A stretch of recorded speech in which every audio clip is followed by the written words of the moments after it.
Bonjour à tous et merci d'avoir répondu présent à cette invitation.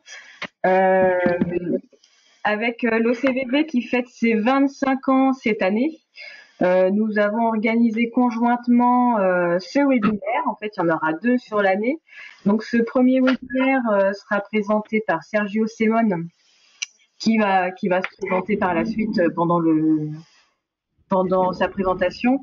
Ce premier webinaire porte sur l'examen technique lors de l'inscription d'une variété au niveau européen, depuis la réception du dossier jusqu'à la délivrance du titre. Le deuxième webinaire sera sur l'automne, à définir encore avec les collègues de l'OCVV, mais ça porterait sur les variétés essentiellement dérivées. Donc, ce sera communiqué par la suite.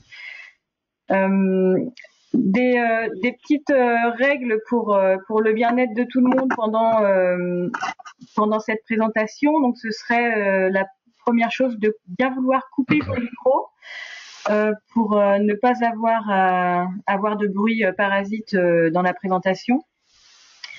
Le deuxième point, c'est d'indiquer vos noms et structures. Alors, beaucoup de monde a déjà renseigné son nom dans la liste des participants. Il y a encore quelques-uns qui doivent le faire, donc merci de bien vouloir le faire. Un troisième point, c'est que ce webinaire est enregistré. Et donc, dans le fait de le faire avec l'OCVV, il y a deux raisons à ça. Donc, c'est que ça va être enregistré pour les adhérents de VG Police Vallée. Et également, sera diffusé par l'OCVV à ses membres, d'où l'organisation conjointe. Cela dit, vous pourrez poser vos questions à l'issue du webinaire. Donc, les 15 dernières minutes vont être réservées aux questions. Et pour ça, je vous demanderai de bien vouloir saisir vos questions dans le chat. Donc, à droite de votre écran, à côté de la liste des participants, il y a une bulle. Donc là, c'est le chat et vous aurez la possibilité de poser les questions dedans et on y répondra à la fin. Donc voilà, je vais laisser la parole à Sergio et faire la présentation. Bonjour et bienvenue à ce webinaire organisé par VG Police avec l'OCVV. Je vais parler aujourd'hui de tout savoir sur l'examen technique pour protéger une nouvelle variété végétale au niveau européen, du moment de la réception du dossier par l'OCVV jusqu'à la délivrance de son titre de protection. Je vais d'abord me présenter. Je m'appelle Sergio Semon et je suis le chef du service d'audit de qualité au QAS de l'Office communautaire variété végétale, aussi connu par son acronyme de OCVV. Je suis un employé au sein de l'OCVV depuis sa création en 1995, donc il y a 25 ans. Et antérieurement, j'étais responsable pour les espèces potagères et fruitières au sein de l'Office. Maintenant, pour décrire un peu ce que fait QAS, le service de QAS s'occupe de s'assurer le cahier des charges que nous avons avec nos offices d'examen, car nous n'avons pas une office d'examen à nous-mêmes. On sous-traite tous les examens techniques à différentes institutions, instances partout dans l'Union européenne.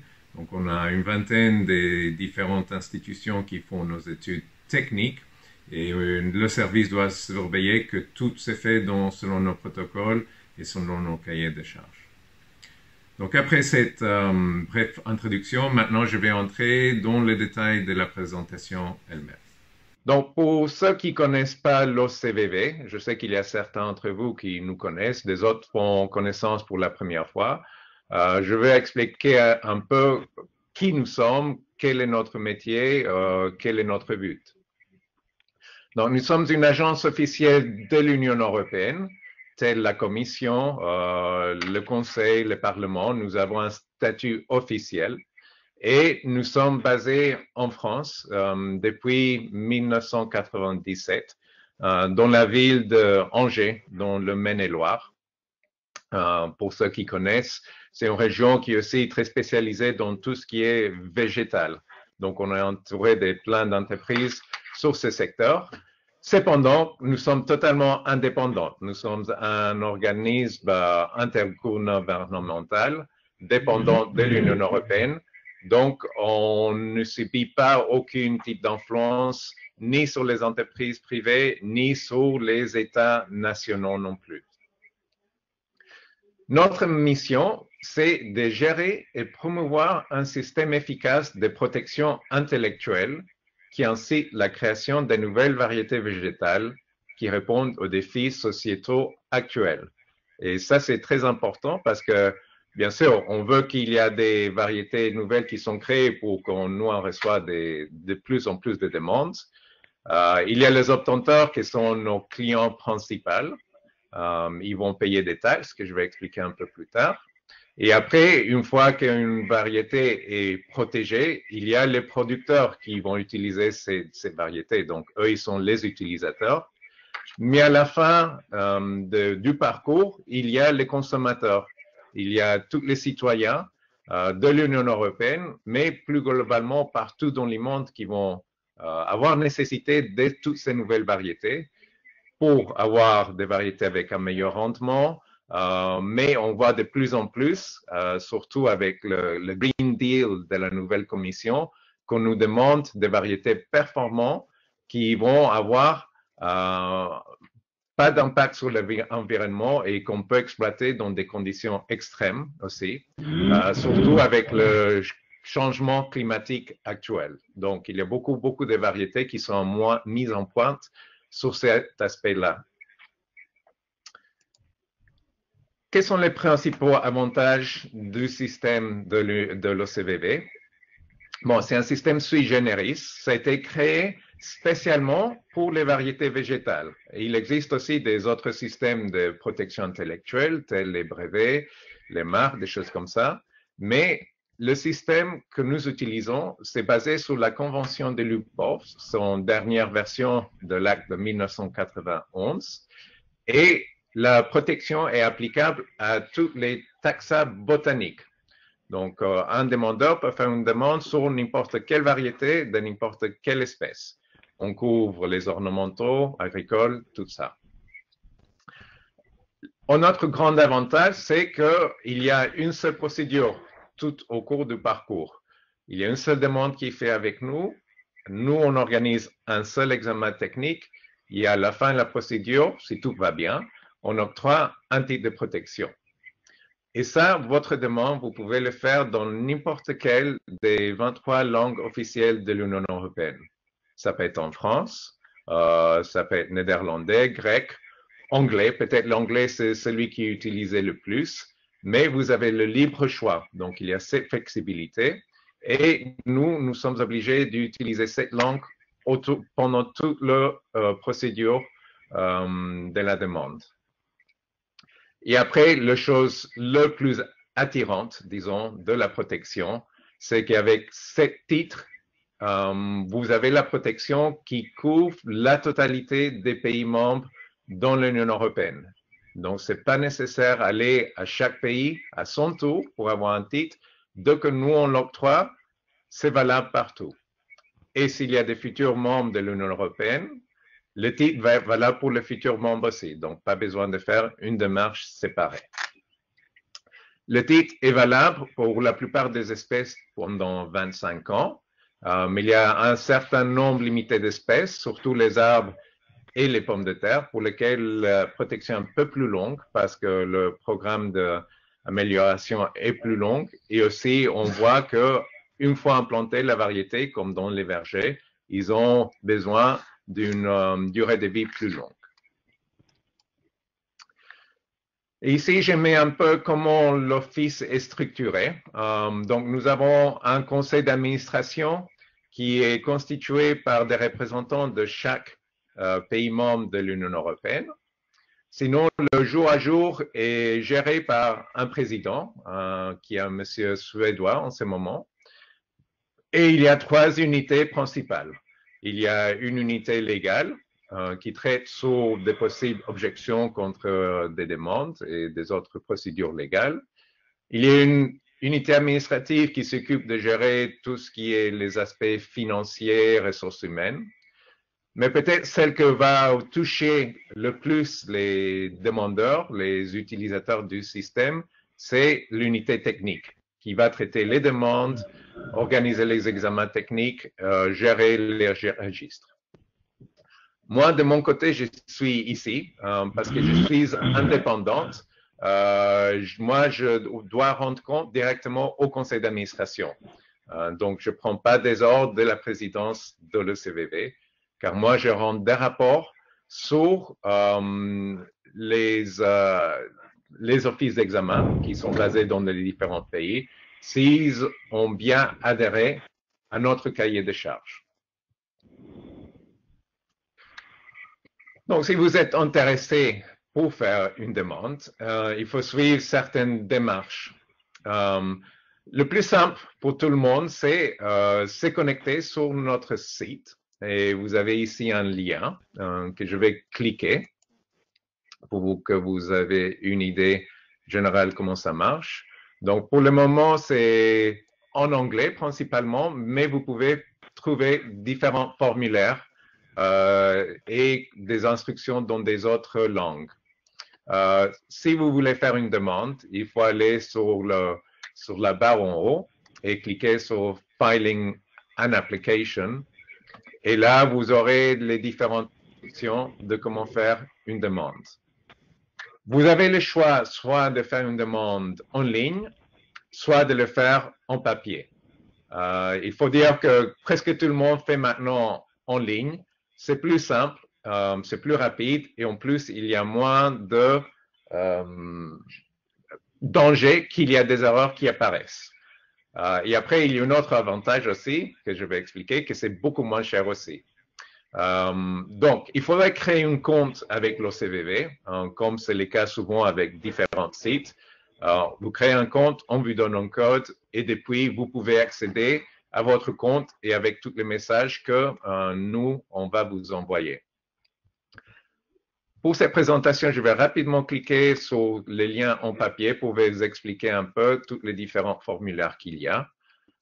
Donc, il y a des notes explicatives pour vous guider comment remplir le formulaire. Il y a le formulaire de demande. Et après, il y a des formulaires sur les questionnaires techniques et des autres choses qu'il nous faut pour compléter la demande. Oui, et on peut voir également que le formulaire ici, on peut le faire dans différentes langues.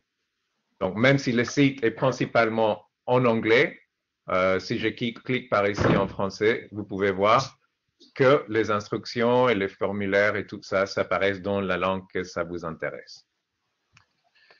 Bon, là, je veux ressortir.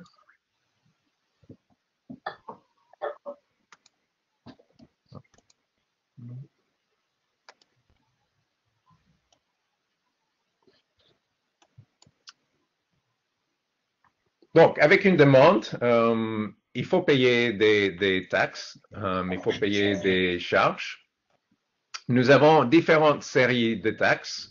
La première qu'il faut aborder, c'est la taxe de demande. Donc là, vous voyez qu'il y a deux différentes taxes qui s'appliquent selon la procédure ou la méthode que vous avez soumis la demande. Il y a la taxe de demande en ligne, que c'est applicable pour maintenant 98% des cas, que c'est 450 €. Et il y a la taxe pour la demande en papier, que vous voyez que c'est presque le double. La raison pour ça, c'est qu'il y a beaucoup plus de traitements en antenne que c'est fait sur une demande en papier. Si vous envoyez en ligne, il y a la plupart des données qui sont déjà déchargées automatiquement dans notre base de données. Donc, logiquement, on facture plus pour celle en papier. Après, une fois que la demande est acceptée, on organise un examen technique qui va coûter entre 1 900 à 3 900 €. Ça dépend selon l'espèce. Les variétés des espèces agricoles et ornementales sont plutôt les moins chères. Les plus chers sont les fruitiers, car si on pense à un essai qu'on va voir plus tard, il prend plus de place et il faut avoir des collections sur verger, donc c'est beaucoup plus onéreux. Et une autre chose qui va faire l'examen technique plus coûteux, c'est aussi la durée. Pour les espèces ornementales, normalement, on réussit à avoir, pour la plupart, un examen technique fini en une année, un cycle d'études. Mais pour les arbres fruitiers, il faudra plusieurs années. Déjà pour que la plante puisse bien planter dans le terrain. Et après, 2 cycles pour observer les fruits de la variété. Il y a une option pour éviter faire un examen technique, et c'est une taxe de prise des rapports. Et ça, je vais expliquer plus tard. Car s'il y a déjà un examen technique officiel en cours, on peut reprendre ces rapports plutôt qu'organiser un examen technique. Et finalement, si tout va bien, si la variété a passé son examen technique et on peut octroyer un titre, il y aura des annuités à payer pour chaque année que le titre est en vigueur. Et pour ça, c'est une annuité de 330 €. Donc, vous avez fait la demande, vous avez payé. Maintenant, nous, en interne, ici à l'OCBV, on va traiter la demande. On va vérifier toutes les données administratives, bureaucratiques, par exemple, qui êtes-vous? Est-ce que vous êtes une société, une personne physique? Est-ce que vous êtes également l'obtenteur? Si vous n'êtes pas l'obtenteur, comment est-ce que la variété est transférée à vous? Il doit y avoir un document signé. Et si vous êtes quelqu'un qui n'est pas basé dans l'Union européenne, il faut également nommer un mandataire basé dans l'Union européenne. Mais si vous êtes français, par exemple, il n'y a pas besoin d'un mandataire. Toute la procédure est assez simple à suivre. On regarde également s'il peut y avoir des procédures antérieures au niveau national, car si c'est le cas, justement, on pourra éventuellement faire une reprise de rapport de ces offices d'examen. On regarde sur la nouveauté de la variété. Alors, pour qu'une variété soit acceptable et considérée nouvelle, il ne faut pas qu'elle soit commercialisée dans l'Union européenne pendant plus d'un an ou en extérieur de l'Union européenne, soit 4 ou 6 ans. Tant que la variété n'est pas commercialisée, ça, c'est pas un problème. Vous pouvez faire des essais internes pour tester le marché. Ça n'a pas de conséquences sur la nouveauté.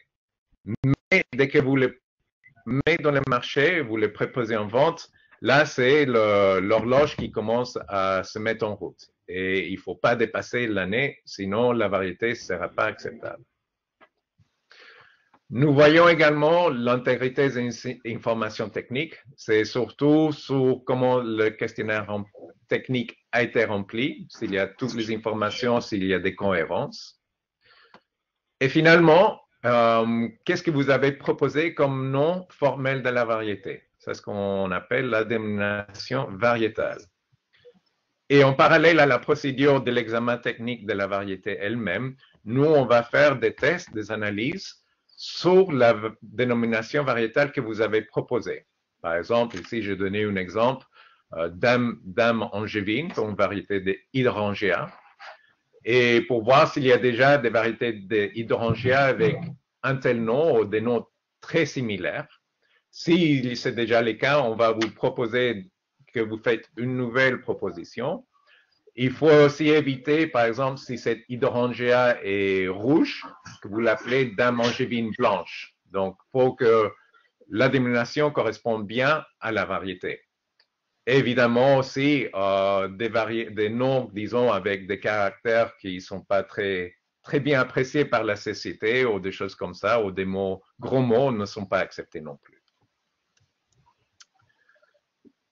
Donc, une fois cette démarche plutôt administrative passée, la première, disons, pas barrière, il faut qu'on traite la variété en plus de profondeur au niveau technique. La variété va être désignée un expert ici en interne. Nous avons une demi-douzaine d'experts, chacun responsable pour une série d'espèces. Et c'est lui qui va prendre la demande en main.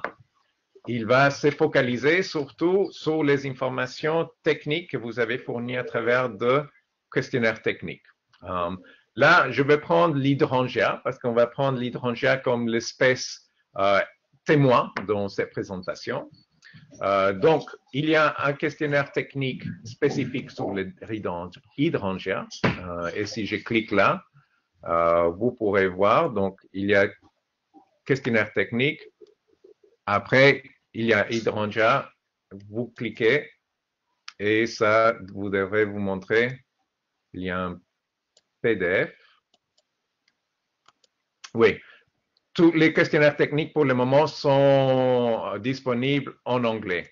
Au fur et à mesure, on espère mettre les autres langues disponibles, mais c'est assez compréhensible, on peut dire. Il y a les différentes espèces d'hydrangea ici, donc il faudra cliquer la bonne espèce pour votre variété. Après, on demande des questions sur l'origine de la variété. Est-ce que c'est un croisement? Est-ce que c'est une mutation?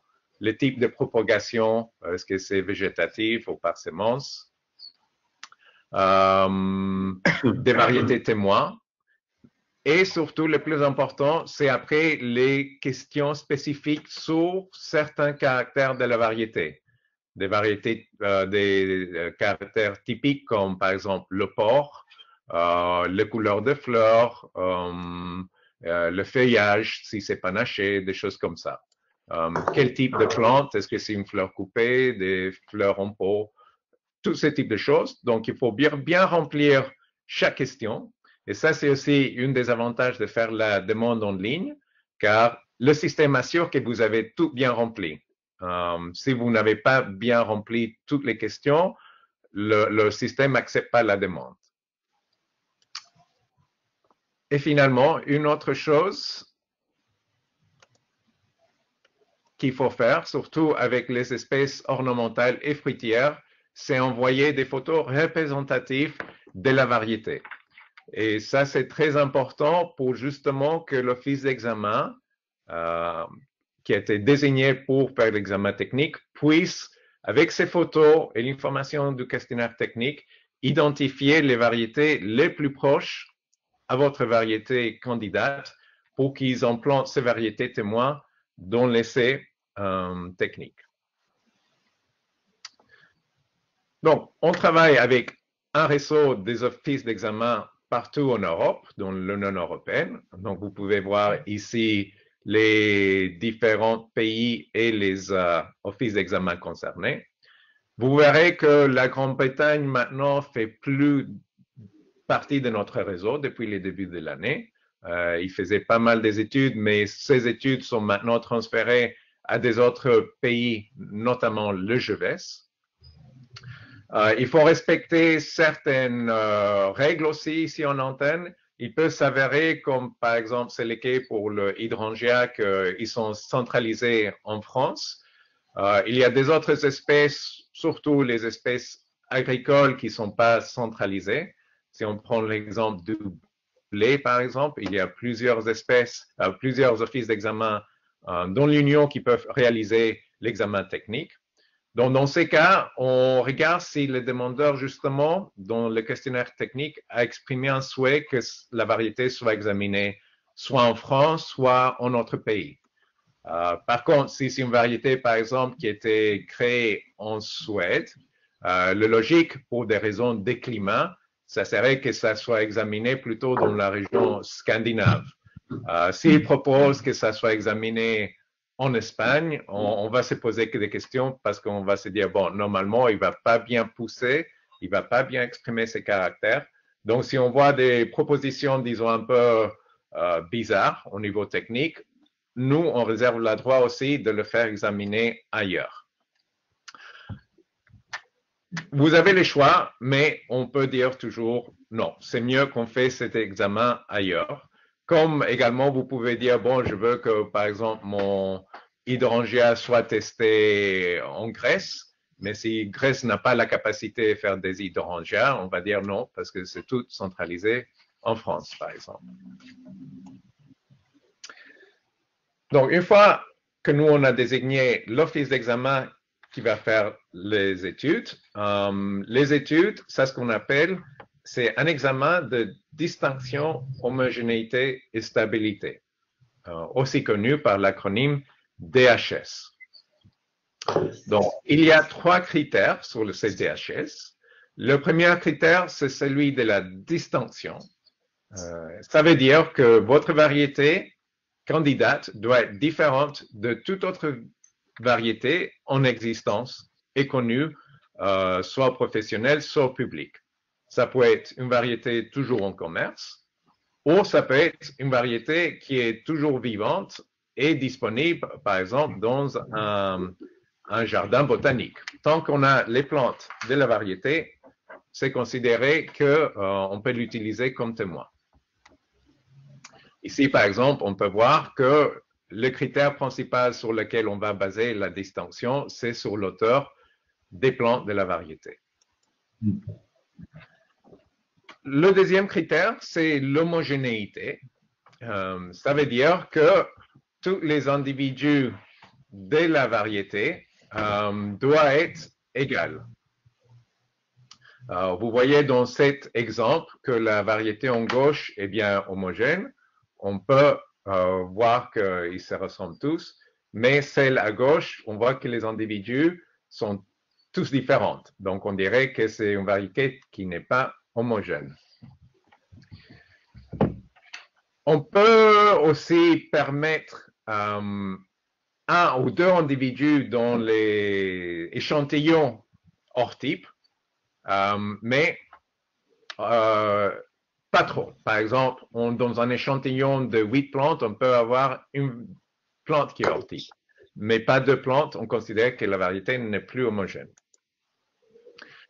Et le troisième critère, c'est le critère de stabilité, que ça veut dire que après chaque cycle de propagation de la variété doit être reconnaissable selon ses caractères. On voit ici en haut une variété bien stable, ça reste le même après plusieurs cycles, mais la variété en bas n'est plus stable parce que il y a au fur et à mesure des plantes hors type qui apparaissent. Une fois qu'on organise l'examen technique, vous êtes obligé d'envoyer des matériels végétal au centre d'examen, soit en semences, soit en plantes. Et l'office d'examen va organiser son essai selon les informations que vous avez envoyées. Et ils vont choisir également les variétés témoins sur lesquelles ils ont la disponibilité de leur collection de référence. Et selon l'espèce, l'examen technique va se dérouler soit en planchon, soit sous serre ou polytunnel. Donc, vous voyez ici, par exemple, comment l'office d'examen organisait son essai pour avoir les variétés, disons, dans le rose ou dans les jaunes, le plus proche possible pour faire les comparaisons entre variétés plus faciles. Les variétés sont aussi examinées selon un protocole de l'OCVV. Chaque espèce a son propre protocole qui est conclu après discussion entre les différents experts nationaux et les protocoles sont renouvelés tous les 5 ou 10 ans. Et si vous voulez, par exemple, plus d'informations sur l'hydrangea ou tout autre protocole, je vous invite à voir notre lien qu'on se trouve également sur le site Internet. Donc, à ce point, nous avons ici une présentation qu'on a réalisée il y a quelques jours au GVS Brion sur comment se passe un examen technique en pratique. C'est sur les essais DHS de Hydrangea.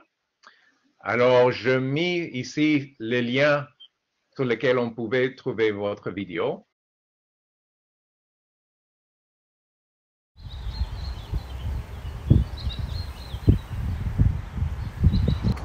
Nous sommes ici dans les stations du GVS à Brion, en Anjou, où ils font une grande majorité de leurs études ornementales, mais aussi potagères.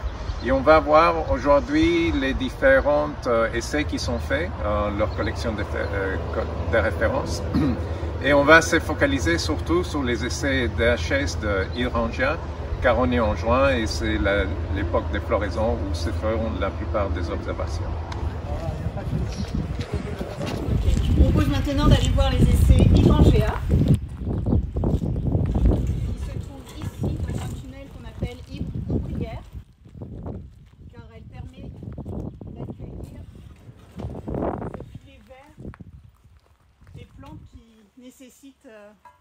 peu d'ombre.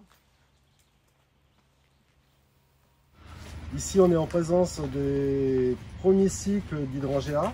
Donc les variétés, on les a reçues au mois de janvier.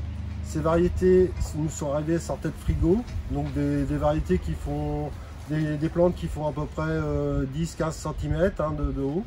Et ensuite, on fait un rempotage au mois de février, c'est-à-dire qu'on élimine à peu près 80% du terreau qui nous arrive de chez le planteur.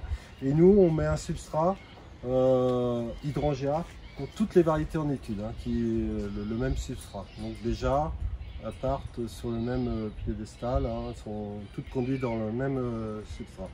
Donc on va commencer les observations à partir de, on va dire, début mai. Donc il y a des variétés, vous voyez, qui sont un peu plus tardifs et d'autres qui sont déjà bien avancées en floraison. Donc lorsque le premier cycle d'études, on va observer le lot de plantes. Donc vous avez 8 plantes par variété et on va regarder l'homogénéité. Donc si on prend cette variété-là, on voit les plantes sont toutes de la même taille, la couleur est pareille. Donc on va dire que cette variété-là semble homogène à suivre passage en second cycle. Et l'année prochaine, on fera les distinctions, c'est-à-dire qu'entre temps, on a multiplié aussi, on a fait des boutures sur chaque plante. Chaque plante est identifiée, de 1 à 8, donc 1, 2, 3, 4, 5, 6, 7, 8. Donc on a prévu des boutures au mois de mars-avril. Et en parallèle, on a fait des boutures sur nos témoins. Donc les témoins à la collection et à l'arboretum Gaston Allard en Angers. Il y a 1500 variétés à peu près. Toutes les variétés candidates à un examen DHS sont reçues et afin de préserver l'anonymat de ces variétés, elles sont toutes codées sous la forme d'un code qui est interne au GVS, ce qui nous permet de les évaluer en toute impartialité. À la réception du dossier de la variété candidate, on commence par étudier le questionnaire technique qui nous apporte un ensemble d'éléments sur la variété, puisqu'elle a été décrite brièvement par le déposant. Et également est joint à ce dossier une photo de la variété qui nous permet parfois d'affiner les variétés à mettre en opposition. Ensuite, pour l'examen à proprement parler de la DHS, on suit un protocole harmonisé, ici celui de l'OCVV pour l'hydrangea, qui nous permet de décrire la variété sur la base ici de 33 caractères. Et chaque caractère a plusieurs niveaux d'expression qui peuvent être explicités à l'intérieur du protocole. Ça va aller de la présence de lenticelles, à la couleur des lenticelles, à la hauteur de plante, à des caractères liés à la fleur fertile, à la fleur stérile, ici sur l'hydrangea. Pour la DHS, on commence souvent par le H, parce que si l'ensemble que l'on observe de la variété n'est pas homogène, on ne pourra pas la décrire et on ne pourra pas ensuite la comparer aux autres variétés qui sont à côté. Pour évaluer l'homogénéité, on va regarder pour chacun des caractères que l'ensemble du matériel qui est devant nous présente bien le même niveau d'expression. Pour cela, pour chaque espèce, on dispose d'ABAC qui ont été définis et qui nous indiquent que pour un échantillon de cette taille-là, un certain nombre d'orthtypes sont tolérés. Ensuite, une fois qu'on a fait la carte d'identité de la variété et qu'on s'est assuré que la variété était homogène, on la compare aux variétés les plus proches et on assure le D, la distinction. Par exemple, ici, vous avez deux variétés qui sont très proches l'une de l'autre et on les a distinguées notamment par la hauteur de plante et le diamètre de la fleur fertile. Voici par exemple un problème d'homogénéité que nous avons rencontré sur cette variété candidate qui est assez flagrant. Sur les 8 plantes que nous avons reçues, nous en observons 2 qui sont clairement différentes du fond de la variété. Or, pour un tel effectif observé, nous n'avons droit qu'à une plante orthtype. Ici, nous sommes au-delà du seuil toléré, donc cette variété sera probablement refusée par l'OCVV pour défaut d'homogénéité sur cette candidate. Lorsqu'on observe un tel phénomène, on informe tout de suite l'OCVV avec photo à l'appui et on peut en discuter lors des réunions que l'on fait une fois par an en commission technique, ici dans les sites. On va me dire, la primaire, c'est le rouge, ouais, et puis jaune pour la secondaire. Oui. Là, Durant l'examen DHS, l'ensemble de nos observations sont consignées dans un cahier de notation où l'on note toute la date à laquelle on fait les observations, éventuellement qui a fait l'observation. Et nous suivons durant plusieurs semaines, voire plusieurs mois, les variétés, ce qui nous permet de tracer un événement inattendu ou pas. À l'issue de l'examen DHS, toutes ces informations nous permettent de faire la fiche descriptive et de rédiger le rapport final qui sera adressé à l'OCVV. Ce rapport final peut être positif.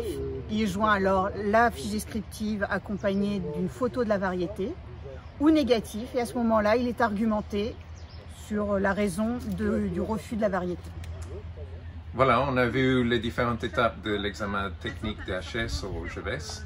Maintenant, la prochaine étape, ce sera à l'OCVV d'analyser le rapport technique sur les variétés pour voir si on peut octroyer un titre de protection.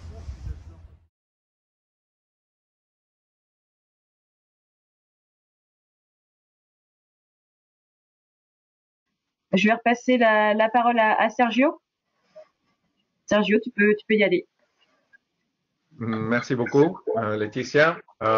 Donc, cette petite vidéo, ça a donné une bonne perspective générale de comment ça se passe avec les plantes de votre variété sur les études DHS, comment c'est traité par GEVES ou tout autre fiche d'examen si ce n'est pas une hydrangia.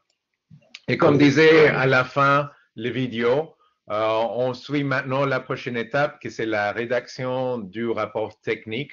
C'est une déclaration pour voir si la variété est bien distincte, homogène et stable. Donc, c'est dirigé par GEVES ou autre fiche d'examen, envoyé à l'OCVV. Si c'est un rapport positif, il y a également une fiche descriptive de la variété. Donc, on peut voir ici à gauche, ça c'est le rapport formel. Donc, il y a une déclaration distincte, homogène et stable. Et si c'est le cas, il y aura aussi la fiche descriptive. Donc, c'est la série de caractères qui sont notés dans l'examen technique selon le protocole. Donc, il peut y avoir une vingtaine de caractères, plus ou moins selon l'espèce. Et pour chaque caractère, l'office d'examen il note les niveaux d'expression. Par exemple, si c'est une variété avec une plante haute, basse, moyenne, des choses comme ça. Également, pour les espèces ornementales, il y a des photos représentatives de la variété qui ont été prises dans l'étude. Et ça, c'est très utile aussi pour des futurs examens techniques, car l'office d'examen va utiliser ces photos dans sa base de données pour mieux identifier des futurs témoins pour des futures variétés candidates. Ici, je voudrais aborder pendant 1 ou 2 minutes le fait que même si normalement c'est nous, l'OCVV, qui organise un examen technique, il y a la possibilité également de faire cette reprise de rapport s'il y a une démarche antérieure au niveau officiel. Ça peut être soit une démarche pour aussi protection au niveau national, parce qu'il y a aussi, pour la plupart des pays européens, une protection équivalente au niveau national, mais qui couvre seulement le territoire, par exemple en France. Et pour les espèces potagères et agricoles, il y a une autre démarche qui est formelle et obligatoire, que c'est pour l'inscription de la variété. Donc, pour l'inscription, c'est pour que la variété puisse être mise sur le marché, soit avec protection ou non. On utilise le même examen DHS. Donc, ici, vous voyez des champs d'essais de blé. Donc, ces champs, avec ces essais, peuvent avoir une double utilité pour la protection et pour l'inscription. C'est le même examen DHS, car on utilise les mêmes protocoles techniques qui est le même pour tous les pays européens. C'est pour ça qu'on a un réseau d'offices d'examen et on n'est pas sûr que les résultats de chaque examen technique ont une équivalence. Une fois que nous, on a reçu le rapport de l'office d'examen, on va le analyser en détail pour voir si on peut éventuellement l'homologuer. Donc, pour voir que c'est bien complet, que les résultats ont une certaine cohérence entre eux. Et on envoie cette première version du rapport et fiche descriptive au demandeur en cas qu'il veut faire des éventuels commentaires. On peut dire que dans 95% des cas, les demandeurs sont contents avec le rapport et la fiche descriptive. Ils disent oui, ça paraît ma variété, c'est ce que je m'attendais. Parfois, il peut se demander non, je pense que ça devait marquer une autre couleur ou une autre teinte. Et c'est surtout que si c'est un rapport négatif, c'est très important d'avoir des commentaires du demandeur en cas qu'il n'est pas d'accord avec les résultats de l'examen technique.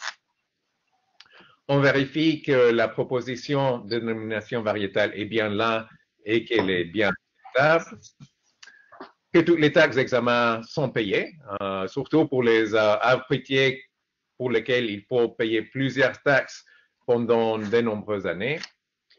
Et finalement, que disons, la variété n'a pas des contraintes au niveau légal, car c'est possible qu'une variété soit opposée pendant la procédure, soit pour des raisons techniques, soit pour des raisons d'autres légalités. Par exemple, si quelqu'un réclame la variété n'était pas créée par les demandeurs, mais par quelqu'un d'autre. Donc, une fois que tout est prêt, que tout est propre, disons, on passe à l'étape suivante, que c'est proposer un octroi de protection.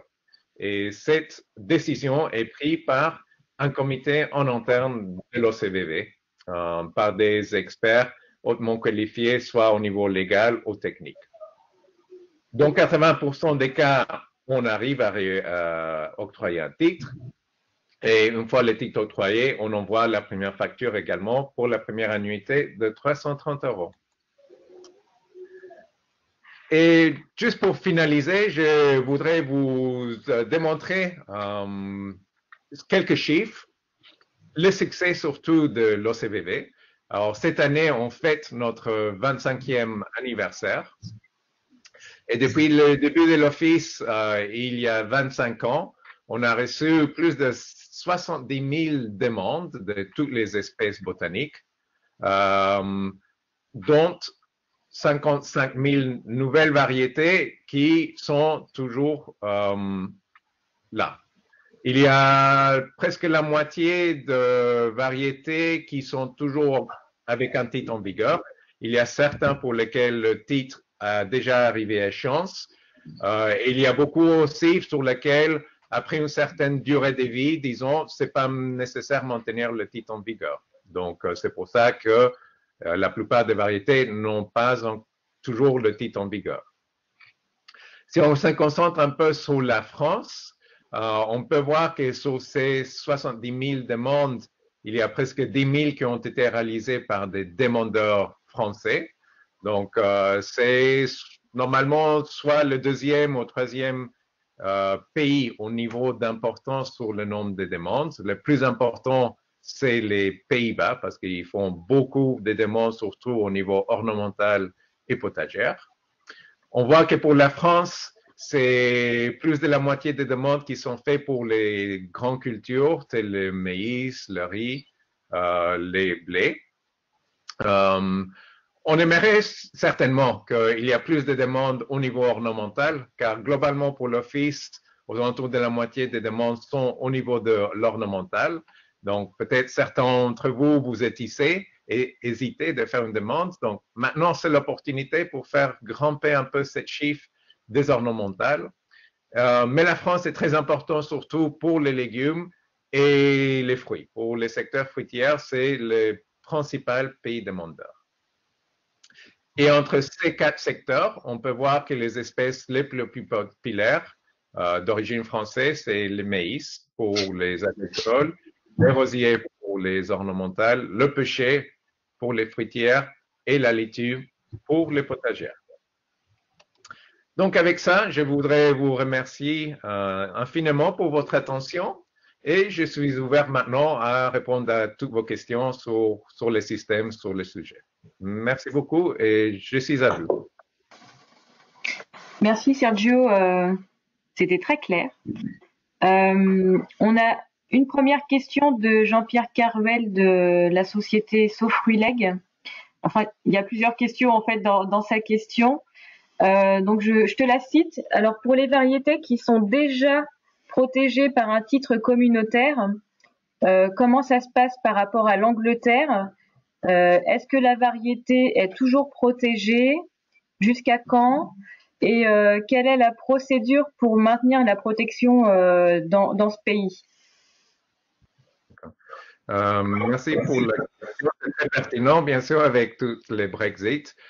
Tout titre qui a été déjà octroyé jusqu'à début 2020, les autorités britanniques ont décidé de le supposer sur leur système national. Donc, ça veut dire toute variété qui a déjà un titre, leur titre est accepté comme si c'était un titre britannique également.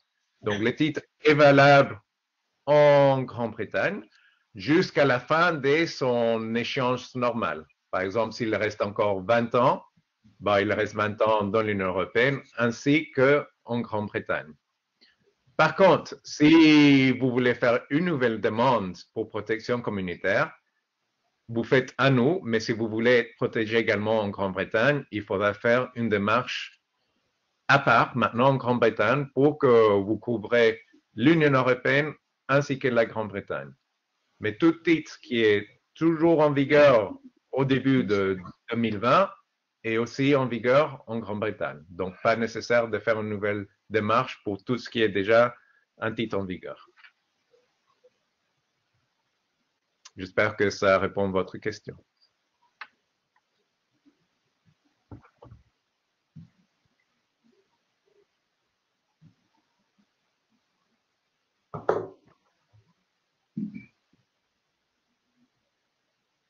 Il y a d'autres questions peut-être? Excuse-moi, je parlais, mais j'avais pas allumé mon micro. Il y a d'autres questions, ouais, dont l'une qui est quel est le pourcentage de violation du titre obtenu par l'obtenteur? Est-ce que tu aurais cette information? Bon, nous, on explique qu'on est ici pour toute la démarche pour l'octroi des titres. On n'est pas le gendarme du système, car c'est un titre de propriété intellectuelle privée. Après, c'est à chaque demandeur ou au titulaire du titre de faire valoir leurs droits. Donc, nous, on n'a pas de chiffres précis sur le pourcentage de violations. On travaille étroitement avec les représentants des obtenteurs, les organismes comme le Euroseeds pour les espèces agricoles et pour les potagères, ainsi que Siopora pour les espèces ornementales et fruitières. Et avec eux, on organise également plusieurs séminaires, workshops pour éduquer les utilisateurs des variétés, ça peut être des producteurs, mais aussi des instances judiciaires, dont par exemple les tribunaux nationaux, tribunaux régionaux, les autorités des polices ou des douanes, justement, parce que ça peut arriver que les variétés soient produites maintenant dans des pays en dehors de l'Union européenne. Ça peut être Colombie, Équateur, Kenya, l'Inde. Donc, il peut y avoir une production illégale ailleurs, mais au moment que la variété est importée dans l'Union européenne, les autorités des douanes peuvent être saisies pour confisquer cette variété qui peut-être été produite illégalement. Donc, nous, on n'a pas ces chiffres. Le mieux, c'est de contacter, par exemple, auprès de Euroseeds, de Siopora pour que vous donne plus des informations ou plus de conseils. Il y a aussi des organismes qui s'occupent justement dans les poursuites des infractions, qui peuvent vous aider justement pour aller sur un producteur si vous pensez qu'il y a une production illégale. Donc, il y a des instances, des organismes spécialisés. Donc, encourage surtout de vous approcher soit Euroseeds, soit Siopora si vous voulez avoir plus d'informations ou des démarches sur cet aspect-là. Merci. Il y a d'autres questions pour toi, Sergio. La suivante qui est: à quel moment de l'examen la variété est-elle protégée? Est-ce que c'est dès l'obtention du certificat? Bon, en effet, ça, ce que je n'ai pas dit, il y a une protection provisionnelle pour la variété à partir que la variété a été publiée dans notre bulletin, notre gazette officielle. Normalement, on arrive à publier la variété aux alentours de 2 à 3 mois après l'acceptation de la demande. Ça signifie qu'à partir de cette date de publication, la variété a cette protection que c'est provisoire, mais on ne peut pas exercer tant qu'un titre a été octroyé. Ça veut dire que vous pouvez commercialiser la variété si vous voulez.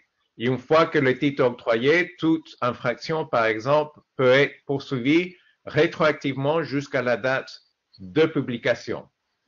Mais comme on ne sait pas pendant l'examen technique si finalement il va réussir ou non, bon, j'avais dit que 80% des cas, 85% des cas étaient positifs, mais pour les pourcentages qui ne sont pas effectifs, si finalement il n'y a pas un titre, toutes ces provisions, protection provisionnelle n'a aucune valeur. Donc, vous pouvez déjà dire aux personnes utilisateurs de la variété, attention, il y a cette procédure en cours. Vous pouvez essayer, si vous voulez, d'obtenir des royalties sur tout ça. Mais s'il n'y a pas un titre à la fin de vigueur, c'est une variété libre, ou même pas une variété, parce que nous, on considérait que ce n'est pas une variété protégeable. Et oui, juste pour préciser que le titre est valable à partir de l'octroi de protection. Donc, c'est 25 ans à partir de l'octroi de protection, mais il faut ajouter peut-être 1 an ou 2, voire plus, de protection provisionnelle. Merci. Il y a d'autres questions à venir dans le chat. La prochaine qui est pour les espèces ornementales. Comment on sait si l'examen technique va être réalisé une seule fois ou 2 fois? Normalement, c'est fait une seule fois. Ça, c'est un des bénéfices du système. Nous, on accrédite des offices d'examen. Peut-être pour une espèce, il peut avoir un seul office, comme c'est le cas pour l'hydrangea, ou il peut avoir plusieurs offices. Mais une fois que nous, on a décidé quel office va réaliser l'examen technique, on va se baser seulement sur cet examen technique. Donc, on ne va pas faire un deuxième examen technique. Ça peut s'avérer que, par exemple, si l'examen technique est négatif, que la variété n'est pas DHS, si la nouveauté est toujours applicable, et c'est toujours une nouveauté, vous pouvez faire une nouvelle demande. Donc, répéter la procédure. Et normalement, on va essayer de faire l'examen technique dans le même endroit. Mais si ça avère, par exemple, que bon, les climats n'étaient pas les plus appropriés, vous pouvez dire, bon, cette fois, au lieu de le faire, disons, en France, je préfère que ça se fait en Allemagne. Tant que ces raisons sont justifiables, on peut essayer de faire l'examen, le deuxième examen technique ailleurs que le premier. Ok, on a une question tournée vers les céréales, une question technique. La date de première commercialisation correspond-elle aux ventes R1, les certificats bleus, après l'inscription officielle, ou également aux ventes de semences de base pour les variétés en cours d'inscription, pour les certificats jaunes? Merci pour la question. C'est très, très spécifique. Je ne sais pas si je pourrais donner une réponse précise parce qu'il n'y a pas de règles bien établies. On a eu plusieurs discussions sur le sujet.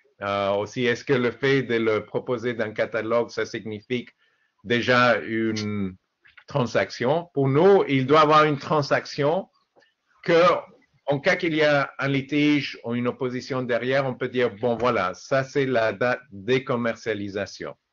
S'il y a par exemple une facture derrière, pour un certain montant de semences, on peut dire, ça c'est la date applicable. Après des essais, disons, scientifiques ou d'essais d'essayage du marché, tant que le demandeur garde contrôle de leur variété, on dit que c'est pas à ce moment-là que l'horloge commence à compter. Tant que le demandeur garde contrôle de sa variété, il n'y a pas une rémunération, disons, importante derrière, on ne dit pas que ça n'a pas de conséquences sur la nouveauté. Après, pour les céréales, voir si c'est au moment de la certification ou non, tout ça, je ne pourrais pas demander. Vous pouvez après envoyer la question plus précise et on peut le regarder en détail avec mon collègue expert agricole, mais je ne veux pas m'engager ici aujourd'hui sur ce point spécifique. Merci. On a d'autres questions. La suivante qui est où est-ce qu'on peut trouver l'information sur les sites d'examen qui existent en Europe? Comment on sait où est-ce qu'ils se trouvent et combien il y en a? D'accord. Ça, c'est à travers notre site. Donc, vous verrez dans notre présentation que si vous regardez le site, il y a une partie, je ne sais pas si je suis toujours connecté dans, je vais essayer de vous montrer. Si vous voyez toujours ma présentation, si vous allez sur le site, sur l'application Technical Examinations, il faut aller sur l'onglet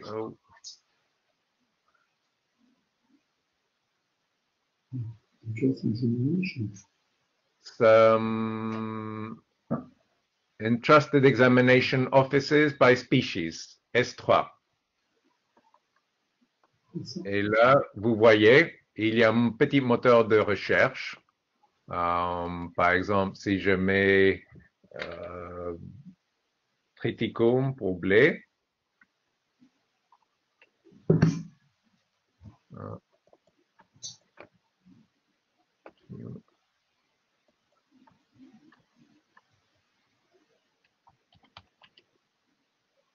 ça marche pas. Bon, je clique ici pour voir leur eBay, n'importe quel, je prends. Et après, vous cliquez sur Search. Et ici, vous donne les offices d'examen accrédités pour cette espèce. Bon, leur eBay, c'est un fruitier. Il n'y a pas beaucoup de demandes. C'est une espèce assez spécialisée. Donc, on a un seul office d'examen, le Bundesordnungsamt aux Pays-Bas, pardon, en Allemagne. Mais si on regarde sur les blés, par exemple, j'essaie de faire.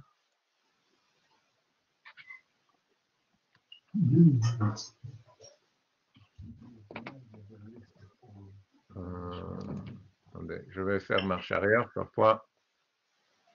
Ouais, on peut voir ici, bon, si on regarde sur l'ordre alphabétique, par exemple, vous pouvez voir sur une certaine espèce, parfois il y a plus d'entrées.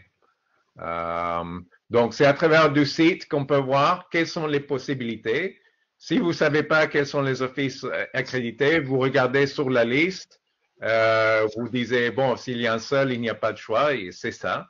S'il y a plusieurs choix, vous pouvez penser quelle sera la variété la plus appropriée, selon les climats, selon certains besoins spécifiques. Normalement, vous devez essayer de choisir une office pour laquelle sa variété va rendre à son performance optimale. Donc, je vous conseille de regarder là pour savoir quelles sont les options des offices d'examen accrédités selon l'espèce. Très bien. On a plus que 2 questions.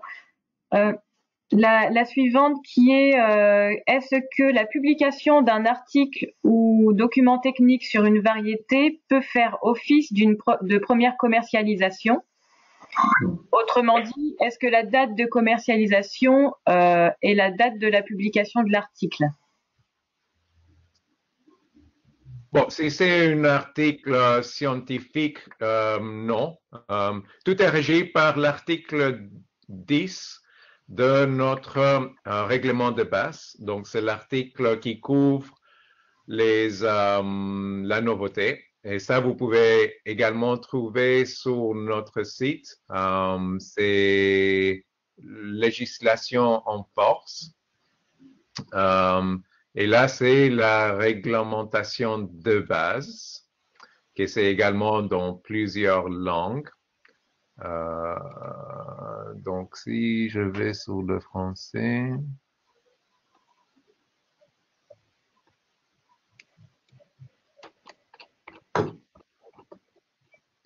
Oui, c'est ici l'article 10 qui dit les différentes conditions.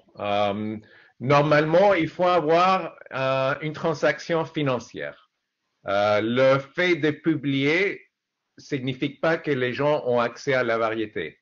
Donc, si vous publiez dans un catalogue, ça peut être qu'il n'y a pas d'intérêt pour cette variété, la variété n'a pas été disséminée. Ça peut donner une indication, bien sûr. Et à la fin du jour, il faut qu'il y ait une transaction derrière. Excusez-moi, ça doit être Jean-Paul Cobenègre qui a son téléphone d'allumé ou son micro en tout cas. Oui. Merci. Oui. Désolé, je l'ai coupé. Merci. Donc, le seul fait de publier ne devrait pas avoir des conséquences sur la nouveauté, mais il peut avoir des exceptions. Il faut traiter chaque cas à son tour. Chaque cas est étudié spécifiquement par l'unité juridique ici. On a eu des recours sur des variétés très importantes qu'on connaisse tous, par exemple les variétés Crips Pink, mieux connues par Pink Lady. Est-ce que ça a été une nouveauté ou non? Bon, il a fallu examiner des preuves, des publications, des choses comme ça. Donc, une fois qu'une variété est très connue, tout ça, il y a une certaine importance commerciale. Il peut s'avérer qu'il y a des recours derrière, des objections pour mettre en question sa nouveauté. Et là, c'est voir, bon, quelles sont les factures, quelles sont les preuves derrière. Et il faut trancher ou non si c'est une variété nouvelle ou non. Si nous, on prend une décision soit positive ou négative sur la nouveauté, et l'objecteur n'est pas content, après, lui, il peut faire un recours à des instances plus importantes dans l'Union européenne, la Cour de justice et la Cour européenne. Donc, il y a des cas pour certaines variétés très importantes, justement, qui sont allés jusqu'aux instances judiciaires les plus importantes dans l'Union européenne. Ok, merci. Donc, il reste 2 questions. Pour les questions qui viendront dans le chat par la suite, je propose qu'on les traite ensuite par email avec une transmission à Sergio qui pourra répondre. Donc là, on a une question sur la durée des cycles d'examen pour la stabilité en ce qui concerne les variétés, les espèces annuelles en nombre de cycles. Oui, donc je vais revenir un peu sur cette image-là. En pratique, on n'étudie pas les stabilités, car s'il faut faire plusieurs propagations de la variété, l'examen technique va durer longtemps et ça va être très onéreux pour le demandeur. Ça, ce qu'on fait en pratique, c'est on fait une décision basée sur l'homogénéité de la variété. Si la variété n'a pas démontré des problèmes en homogénéité, on suppose que la variété est également stable. Par contre, si pendant l'examen technique, on a des doutes sur la possible stabilité, on peut toujours demander au demandeur de nous fournir un nouveau échantillon d'une autre génération de la variété pour faire une étude spécifique sur la stabilité de la variété. Une fois, il n'y a pas de problème quand on a fait l'examen technique, mais et on a trouvé un titre et quelques années plus tard, il y a eu des retours, soit du commerce, soit des offices d'examen que la variété n'est plus stable. À ce moment, on peut aussi faire un examen de vérification, qu'on demande un nouveau échantillon quelques années plus tard de la variété, et on les met en comparaison avec l'échantillon original de la même variété pour voir si la variété est toujours stable, si tous les caractères sont restés stables et si elle est reconnaissable comme la même variété. Donc, pour résumer, en pratique, on n'étudie pas les stabilités, on fait un jugement basé sur l'homogénéité, mais on réserve le droit de faire des études ultérieures sur la stabilité si on a quelques doutes. Ok. Dernière question. En ce qui concerne la distribution d'échantillons à titre gratuit, est-ce que c'est considéré comme de la vente? Encore là une fois, faut être vigilant parce que si on considère que le demandeur a distribué des échantillons un peu n'importe comment, on peut dire qu'il tient plus contrôle de sa variété. Et on a déjà eu quelques cas que une variété a été rejetée parce que le demandeur n'a pas contrôlé la distribution de sa variété. Il l'a donné un peu comme en titre gratuit. Si vous voulez donner des échantillons, c'est toujours mieux qu'il y a des conditions derrière, que vous établissiez un contrat comme quoi, bon, voilà, c'est un échantillon pour telle ou telle raison scientifique ou pour tester les marchés, mais que le demandeur reste toujours propriétaire de la variété et que ça n'aura pas de conséquences sur la nouveauté. Donc, faut être vigilant, faut être prudent, parce qu'on ne veut pas de mauvaises surprises à un moment donné pendant la procédure. Ok, merci Sergio. Il y a plus de questions dans le chat, donc je vous propose de mettre fin à la séance en vous rappelant donc que ce webinaire sera revisionnable par la suite. Donc pour les adhérents de VG Police Valley bien sûr, et ensuite l'OCVV s'organisera de son côté pour pouvoir diffuser la présentation. Sergio, merci beaucoup pour ta présentation. Moi, j'ai trouvé ça très clair. J'espère que nos adhérents sont contents également. En tout cas, il y avait des questions pertinentes, donc c'est super bien. Voilà. Donc, merci beaucoup et je vous souhaite à tous une bonne fin de journée. Merci à vous, c'est vos questions. Merci beaucoup.